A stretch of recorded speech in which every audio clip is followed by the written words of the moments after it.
जय गुरुदेव। अनंत कोटि ब्रह्मांड नायक सदगुरु भगवान के चरणों में कोटि कोटि वंदन, कोटि कोटि प्रणाम। बाबा रामदेव जी महाराज के श्री चरणों में कोटि कोटि वंदन, कोटि कोटि प्रणाम।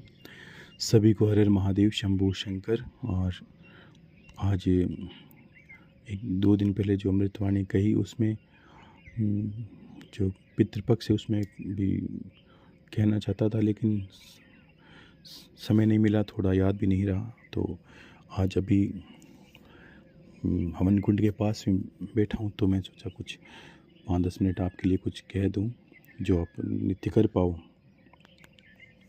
देखो, बहुत सी चीज़ें हैं जो बीच बीच में एक अपने गरुड़ पुराण आपको एक बहुत पहले सुनाया था, मान लीजिए। उसमें गरुड़ पुराण में भगवान ने पितृपक्ष के बारे में बहुत ही अच्छा वृतांत कहा गरुड़ जी को। तो इसमें क्या होता है कि आपको ये तो सबने आपने सुन लिया, फिर भी थोड़ा सा संक्षिप्त में मैं कह देता हूँ कि पितृपक्ष में सभी पितृ क्या है, हमारे पूर्वज जो एक कहिए कि जिसको आप कह सकते हैं प्रतीक्षा, एक शब्द है, मान लीजिए प्रतीक्षा शब्द है। वो प्रतीक्षा में है कि उनके एक उनका भी एक लोक है, पितृलोक है, पितृपक्ष है। कितनी बड़ी बात है कि जैसे नवरात्रों को समय दिया, छोटा महत्ता जितनी जानोगे वो छोटे हो जाओगे, बड़ा जानोगे तो बड़ा हो जाओगे। जैसे नवरात्रा है, श्रावण है, वैसे ही 15 दिन ये पितृपक्ष में दिए और यहाँ की यज्ञ आहुति भोग प्रसाद आपके पितरों को मिले। पितृ क्या है, हम कोई भी यज्ञ हवन आदि करते हैं, काफ़ी बार ऐसा होता है कि हमें उसका पुण्य फल या आगे की चीज़ है वो मिल नहीं पाती जो मिलना है। और संतान हानि, परिवार में कलेश, परिवार में झगड़े, कभी कभी घर में बहुत ज़्यादा कलेश हो जाते हैं बहुत ये। और आजकल माने तो 100 में से 100% लोगों को पितृदोष है। जहाँ सुख शांति नहीं है वहाँ पितृदोष निश्चित ही है, क्योंकि हमने किसी विधान को जाना नहीं, तो यही रहता है कि हम उसको पूर्णतः जान नहीं पाते। तो देखिए, ऐसा तो है नहीं कि आप पितरों की माला अर्चन करने लगोगे, नहीं।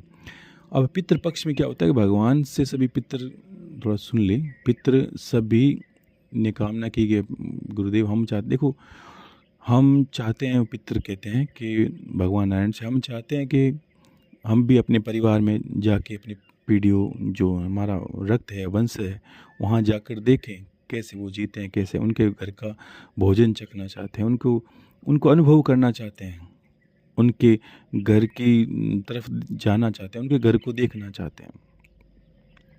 तब भगवान नारायण ने ये कहा कि भाई एक वर्ष के अंदर 15 दिन आपके पितृपक्ष के निश्चित भगवान नारायण ने स्वयं किए और कहा भाई 15 दिन के अंदर आप अपने घरों पे जाइए और उन पे आशीर्वाद बरसा सकते हैं, उन पर कृपा कर सकते हैं, और आप जाएं और अपने परिवार वंशज को देख के आएँ। अपने घर से जो भी मिलता है वो प्रसाद वसाद जो भी आपको अपने निमित्त मिलता है वो लेके आ जाए, खाइए, अपना जीवन देखिए। मतलब उनके लिए निर्धारित किया। देखो, इंसान संतान क्यों पैदा करता है, एक बहुत सोचने वाली बात है कि उसका वंश रहे, उसका नाम रहे, उसका कोई नाम लेने वाला हो, उसकी संपत्ति का कोई रक्षक हो, उसकी पीढ़ी को कोई आगे बढ़ाए। लेकिन ये उद्देश्य तो सभी रखते हैं, आप सब अंतर में रखते हैं कि उसका वंश अच्छे से चले, ज्ञानी हो तो ज्ञानी, भक्त हो तो भक्त, और कैसा ही हो, सज्जन पुरुष हो, तो हर कोई चाहता है उसका एक वंश बढ़े। गुरु चाहता है शिष्य से उसका वंश बढ़े, वैसे ही पिता चाहता है कि उसका वंश बढ़े। अब वो ऐसी कामना करने वाले हमारे पितृ हैं, तब तक हम आज खड़े हैं। कितनी बड़ी महिमा है कि ये भी जितना गहराई से जानते हैं महिमा मंडन उतना ही बढ़ता है कि अगर उन्होंने कामना की इसलिए वंश हमारा बढ़ा। उन्होंने कोई अपने भला परिवार के लिए अच्छी बुरी कामना कैसे कर सकता है, नहीं करेगा।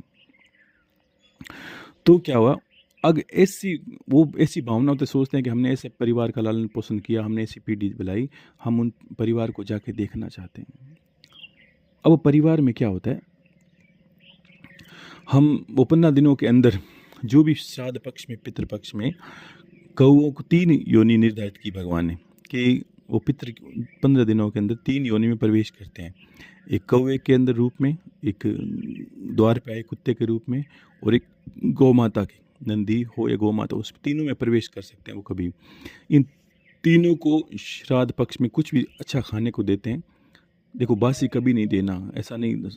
आम दिनों में मान हो सकता है कभी रात की रोटी हो, हमें सुबह गौ माता को दे देते हैं, कुत्ते को देते हैं, ठीक है, देना देते ही है दुनिया। लेकिन पितृपक्ष में कभी भी कुत्ते को, कौवे को और गौ माता को बासी खाना नहीं देना, कोई भी अशुद्ध भरा खाना नहीं देना। देना है तो अच्छा देना, नहीं तो देना नहीं, वो आप पर निर्भर करता है। तो इन 15 दिनों में आप ये करोगे कि नित्य प्रतिदिन, एक तो आप ये करना कि ये सारे कलेश बहुत, मैंने कहा ना, दुनिया में 100% अभी उनके धार्मिक कार्यों में बाधा, उनके सांसारिक व्यवहारिक जीवन में, सभी में बाधाओं, परेशानियां, सारी चीज़ों में पितृपक्ष का विशेष एक रोल हो गया है, महत्व हो गया है, कारण हो गया है। अब उसको हटाने के लिए पितृपक्ष सबसे श्रेष्ठ है। जो बड़ा अनुष्ठान होगा, बड़ी चीज़ें होगी, वो नहीं कर पाते, तो ये इन दिनों में आप अपना वो सब कुछ प्राप्त कर सकते हो, उनका आशीर्वाद। वो सभी पितृ घर पे तो आते ही हैं, आएंगे भी, निश्चित ही आते हैं, हर घर के अंदर आते हैं। अब क्या होता है कि हम उन 15 दिनों में अगर कुछ भी नहीं करते उनके निमित्त, तो सभी पितर आते हैं। आपके पड़ोस में तो उनके पितर आएंगे, उनके सबके आर में किसी न किसी रूप में, और कोई नहीं कर पाता तो फिर उनका श्राप और लग जाता है। जितने दुखी हैं उससे दुख बढ़ जाता है। यही कारण रह गया कि हम पूजा करते हैं और कहते हैं गुरुदेव फल मिला नहीं, हमें परेशानी हुई, हमें ये भी हो रहा है, हमें ये भी हो रहा है, घर में झगड़े, लड़ाई, क्लेश, नशा, जो भी घर में अशुद्धि, अशांति हो रही, सब पितर दोष है, दूसरा कोई दोष होता नहीं। एक की समस्या पूरा परिवार परेशान, ये ग्रहों का दोष नहीं होता। ग्रह का दोष ऐसा होता है कि आपको अगर किसी ग्रह से पीड़ित है तो आप ही पीड़ित होगे, परिवार को नहीं करोगे। और अगर एक आपकी वजह से या किसी एक की वजह से पूरा परिवार पीड़ित हो, या कोई ऐसे लोगों की वजह से, तो वो पितृ दोष होता है। संतान हानि, विवाह ना होना, ये सब चीज़, वो बाधा रोक, वो बाधा खड़े हो जाते हैं गुस्से में, वो तो होना ही है। आप सोचिएगा, अगर आप पिता हो, अपनी संतान को आपने उत्पन्न किया, संतान के लिए कितना प्रयास करते हो, कोई कमाता है, उनके भरण पोषण करता है, उनकी सुरक्षा करता है, सब कुछ करता है, और अंत में वो नालायक निकले तो बाप तो यही कहेगा या पिता यही कहेगा, भाई इससे अच्छा तो तेरा जन्म ही नहीं होता, सत्यानाश हो तेरा। कहते हैं लोग जो बच्चों से पीड़ित हैं, अगर वो ही पितर वही कह के चले जाते हैं कि तुम्हारे लोगों का सत्यानाश, कभी सपने में, एक महीने में, एक वर्ष में कभी एक धर्म के लिए, पितरों के लिए कुछ नहीं किया, तुम्हारा भी सत्यानाश हो, ठीक है ना। अब ग्रस्त में रहते हैं तो ये करना निश्चित ही हो जाता है। इसलिए क्या होता है कि इन 15 दिनों में देखो, पितर में यही नहीं है कि आपके दादा दादी, सब कुछ लागू होता है। अगर आपके ननिहाल में भी कोई अगर है और वहाँ किसी ने किया नहीं है, तो आप पे भी लागू करता है, उस पर सब लागू होते हैं। तो आप हवनादि यज्ञ करते हो तो आपके हाथों से तो वो बहुत जल्दी स्वीकार करते हैं। जो गुरुमुखी हैं, जो पूजन पाठ करते हैं, उनसे तो वो जल्दी प्रसन्न हो जाते हैं, खुद प्रसन्न होते हैं और पूरे घर में सुख शांति करते हैं। ननिहाल के आपके परिवार के हैं, वो भी पितर अगर हैं, पितर तो हैं ही अलग अलग योनियों में, वो भी 7 पीढ़ी 14 पीढ़ी तक पितर मान्य है, ठीक है। तो कहते हैं कि वो भी अगर आपके हाथ का भोजन करते हैं तो आशीर्वाद मिलता है, पूरे परिवार में सुख शांति। तो इन दिनों में एक तो ये ध्यान रखना कि आपको पता है ये एक मीठा मिलता है जिसको जलेबी बोलते हैं, ठीक है। अब ये तो सब पूरे भारत में मिलती है। आपको क्या अच्छे घी की जलेबी घर पे बना सकते हो, नहीं तो कोई आपकी पहचान, देखो शुद्ध घी की बनानी है, शुद्धि जितनी होगी देखो चीज़ें उतनी अच्छी होती है। आपको शुद्ध घी की जलेबी बनाकर घर पे रख लेनी है, या आपको ये समझना है 15 दिन आपके पास जलेबी होनी चाहिए घर पर, ठीक है। और कुछ नमकीन के लिए और भी चीज़ें घर पे बनाते हो, ठीक है, नहीं तो कोई नमकीन नहीं, जलेबी एक निश्चित तौर पर, ठीक है। वो जलेबी आपको हर दिन सुबह 5-7 छोटे छोटे टुकड़े करके अच्छे बर्तन में, छत पर, कहीं पर ऐसी जगह रखो जहाँ कौवा आके खाए, और गली में है कोई कुत्ता है तो वो रखो, और उसको एक ही 2 चाय देनी है। गौ माता आए तो उसको घर की शुद्ध रोटी, घर की बनी हुई एक रोटी अलग रख दो, और घर से निकलते ही दे दो, या सुबह कोई एक घर का सदस्य, माताएं बहनें हैं, वो घर से निकल के दे तो और अच्छा मिलता है। गौ माता मिले उसको दे दो, कौवा मिले उसको दे दो, कुत्ता मिले उसको, कौवे के लिए तो जलेबी रखनी है, कुत्ते के लिए अच्छी रोटी बना के रखो, वो कुछ खाता है जो भी, अच्छा खिलाने का प्रयास करो, ठीक है ना। और रोटी बनने से पहले उनकी अच्छी रोटी, ऐसा नहीं कि रात की तुरंत बने वही रोटी वही खाना, ठीक है ना। और कौवों को जलेबी आपको 15 दिन आपको निवेदन करना है, बस अपनी छत पर कहीं रखना है, टुकड़े करके 5-7 जलेबी, तो अच्छे घी की बनाना, शुद्ध घी आपकी पूरी, हम खाते हैं तो पूरी शुद्धि देखते हैं, तो वैसे ही सोचो कि वो अपने घर पे किसी न किसी रूप में आते हैं, और जिस जिस दिन वो अपने घर, आपके घर पे भोजन स्वीकार करते हैं, आपको निश्चित तौर पर बहुत बड़ा आशीर्वाद मिलता है, आपकी सारी बाधाएं नष्ट होती हैं, पितरों का आशीर्वाद है। कभी यज्ञ भी करते हैं, मैंने कहा ना यज्ञ करते हैं तब कहते हैं ग्राम देवता, कुल देवता, इष्ट देवता, वास्तु देवता, स्थान देवता और पितृ देव, इनको पार किए बिना तो हम, हमारे देवता भी भोजन स्वीकार नहीं करते। कारण समझ लीजिए, कारण ये है, अगर मेरे माता पिता घर पे भूखे हैं और मैंने बहुत बड़ा यज्ञ किया, आयोजन किया, और गांव में पूरे अलग अलग जगह पर सभी वृद्ध जनों को, माता पिताओं को, अलग अलग लोगों को बुलाया, तो किसी का आशीर्वाद फलित नहीं होता। क्यों? कि खुद के स्वयं तो माता पिता ही भूखे बैठे हैं घर के। तो वैसे ही देख, कोई आपके घर पे दूसरा है, वो कहेगा नहीं भाई तेरा तो सत्यानाश हो, गाँव को भोजन करवा रहा है, तेरे घर पे माता पिता की तो तूने शुद्धि नहीं ली। तो ऐसे ही पितरों का दोष होता है, ठीक है ना। इसलिए पितरों की तृप्ति, नवग्रहों की, ग्राम देवता, इष्ट देवता, ये सब जहाँ निवास करते हो, इन ये चीज़ों को पार किए बिना भी हम जाते नहीं हैं कहीं पर। नियम तो नियम ही है भगवान का।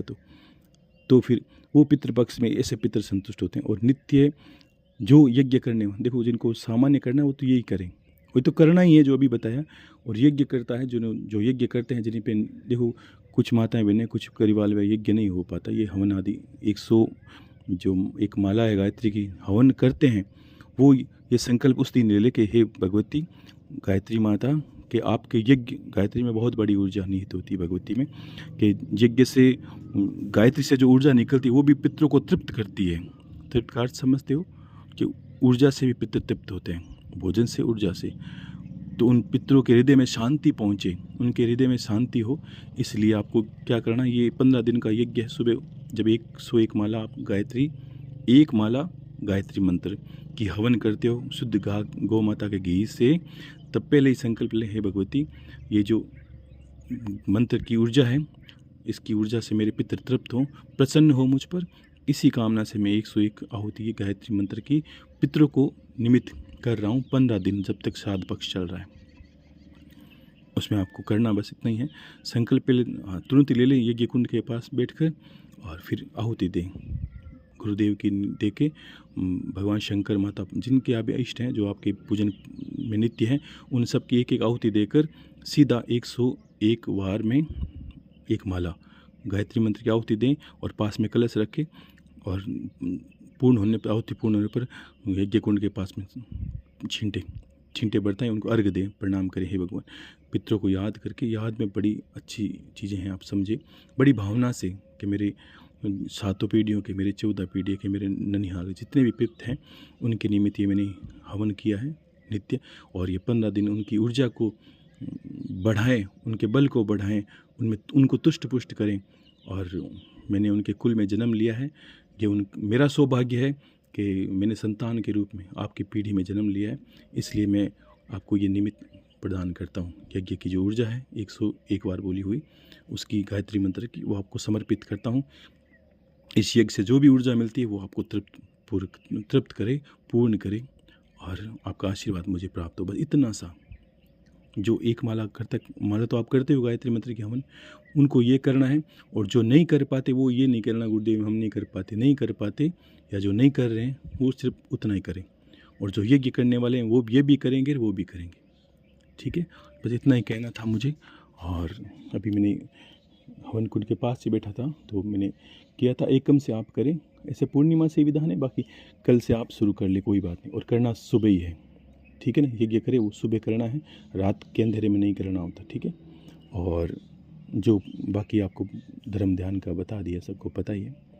और खुश रहिए, सबको आशीर्वाद है, आपका मंगल हो।